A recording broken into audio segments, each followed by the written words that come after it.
Guys, caught one beaver this morning, a little 2-year-old. I thought I'd just go ahead and go live out here in the shed, putting it up, harvesting it.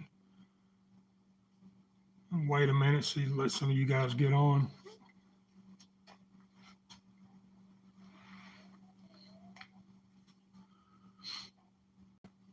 And basically, I just carried it in, I throw them up here on the table, and get started.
I see a couple of folks in here now. Nobody chatting yet, or if it has, I missed it.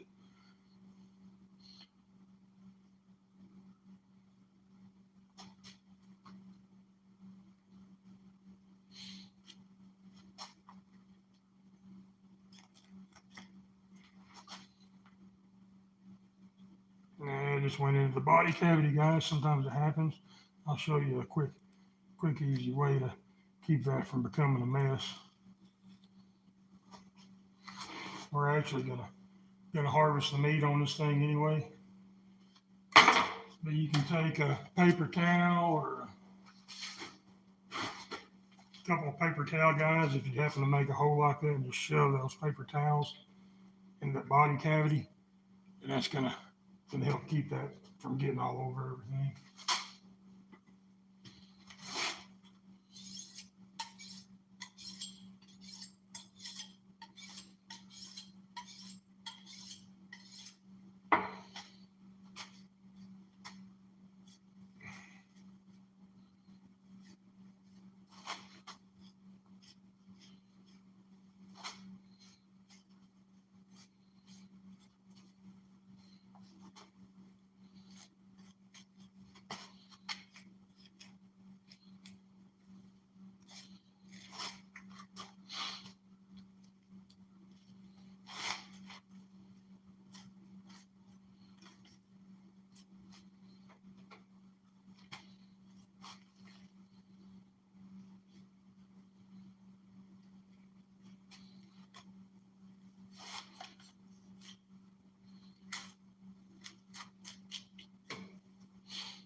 I'm not seeing a chat. If any of you guys are chatting, it's not pulling up.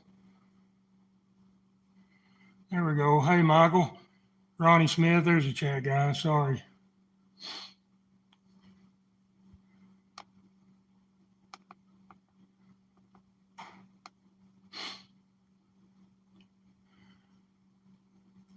I'm in the Jonesboro area, Ronnie. I'm not too far from some of the family. Most of my trapping's north of Jonesboro, east and west of Jonesboro. Actually, the whole county, really. I'll get around to doing a lot of trapping in the whole county every season.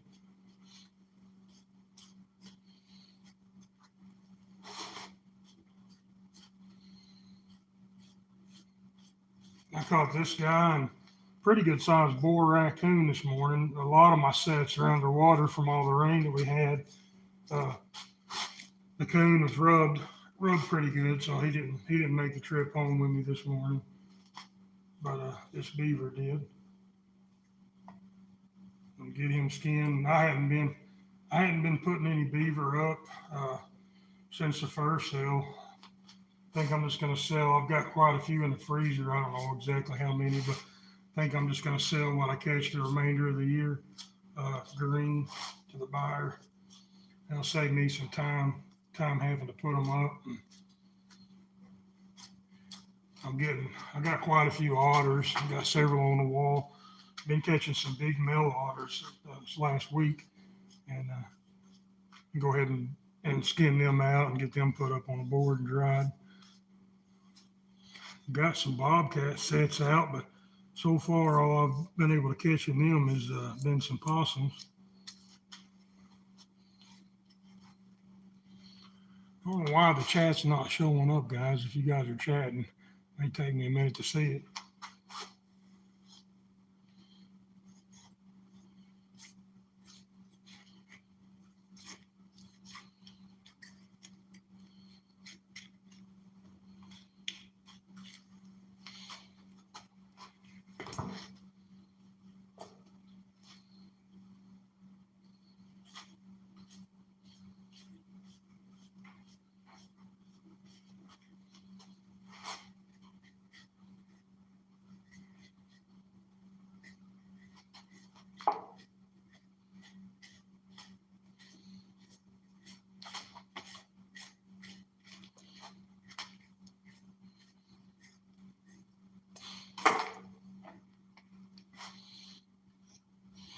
Now, guys, this beaver was dead at 3:30 when I got there this morning.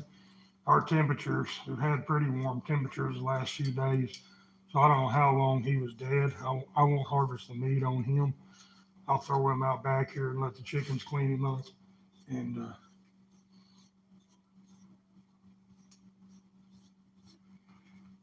I may save a little bit of him to put in some of my bobcat sets that I got out down at one of the farms. It's a big duck hunting club, and those bobcats are pretty rough on the duck population. They want some of them caught out of there.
Ronnie, none of those names ring a bell. Actually, my family's from Brooklyn area. I know a lot of the old families from that area. A lot of the old family names. None of those are ringing a bell for me. Cowman, hello. Just figured I'd go live. I just got this one beaver to put up today. I thought I'd go live while I was out here putting it up. That's it, guys. Normally, I'd go ahead. I am going to harvest the liver on this thing. Normally, I'd just quarter it up, take the shoulders off, the hams off. like I said, I'm not going to do it on this one today because I don't know how long he laid out there in this heat. Just don't want to sell any of the meat.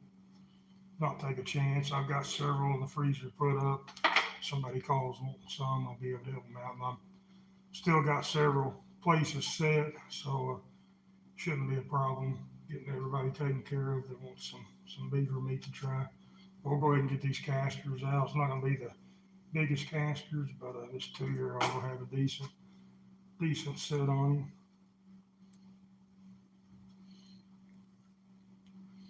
I'm gonna go ahead. I just ripped that, guys. Most of the time I don't have any trouble with them, but rip that one, no problem. We'll just get it all out of there. It's kind of dry, be the same way, just a little bit messy dealing with. Just want to get all that membrane and stuff off of them.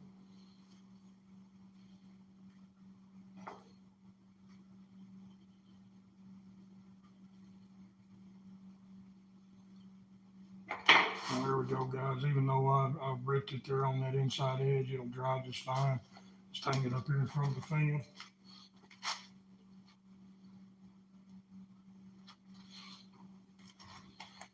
I'm going to pull these oil sacks out too, guys. I got a little bit of a market for the oil sacks. I've been saving all of them this year to sell.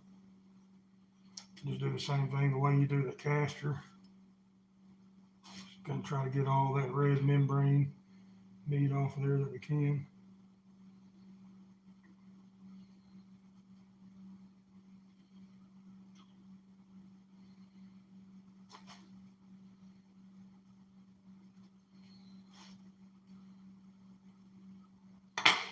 You can do it the same way you do the castor. Just get your fingers in between that membrane and that oil sac, and you just kind of peel that skin off of it.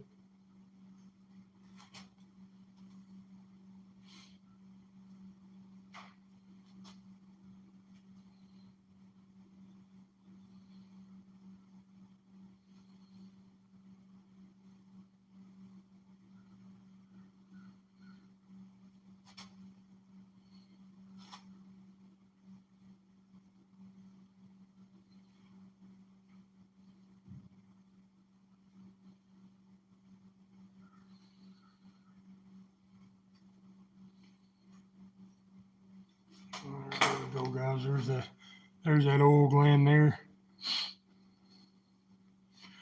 Good afternoon, Trapper Bob. CJ Mack. Hang on, message just disappeared. Pulled back up.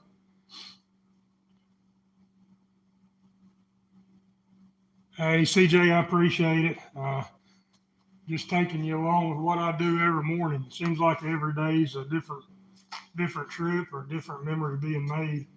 I'm just glad to be able to share it with you guys. Do the same thing here, guys. We're just going to try to get somewhere started around the edge of that oil sac there. There we go. We're just going to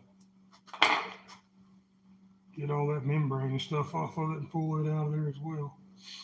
You got to be real careful with the tips of them. They seem to be kind of tender around the outside tip. That's where, if you're going to rip it, that's usually where you rip it at.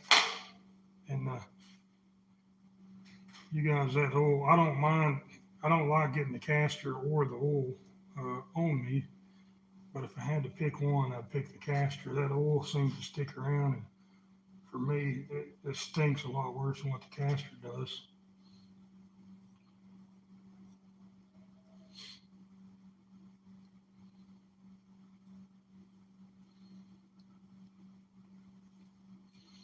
There we go, guys. There's that other oil sac there. And all I do, I've got a big container. Let me grab it and I'll show you guys.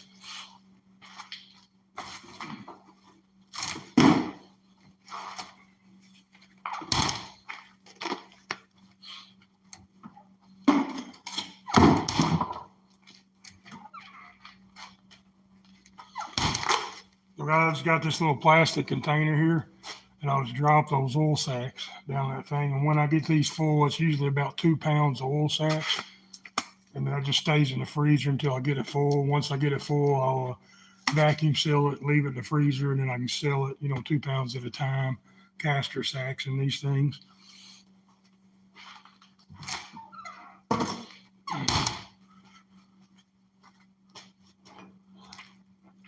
gonna be it, guys. I'm gonna throw it out the back door here to the chickens. I'll take y'all with me. See if I can get the phones out of here. Show you these chickens. These chickens like these beavers. It don't take them long at all to get them cleaned up. See if I can do this one-handed. Actually, you know what, guys? I'm gonna pull that liver out of there too, real quick. That makes good catfishing bait. Those livers do. So I'm gonna pull that liver out. I've been saving a few of those. I'm planning on doing some catfishing come spring. So I'm just gonna pull that liver out.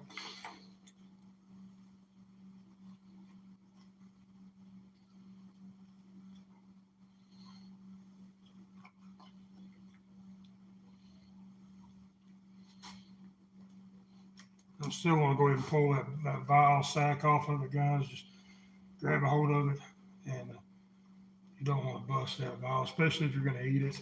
That's that vial sack, and that's just what breaks everything down. So we got that out of there.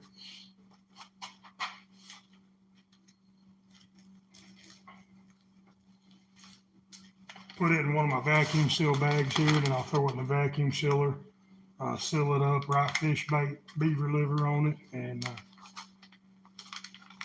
have it in the freezer when you're ready to go fishing.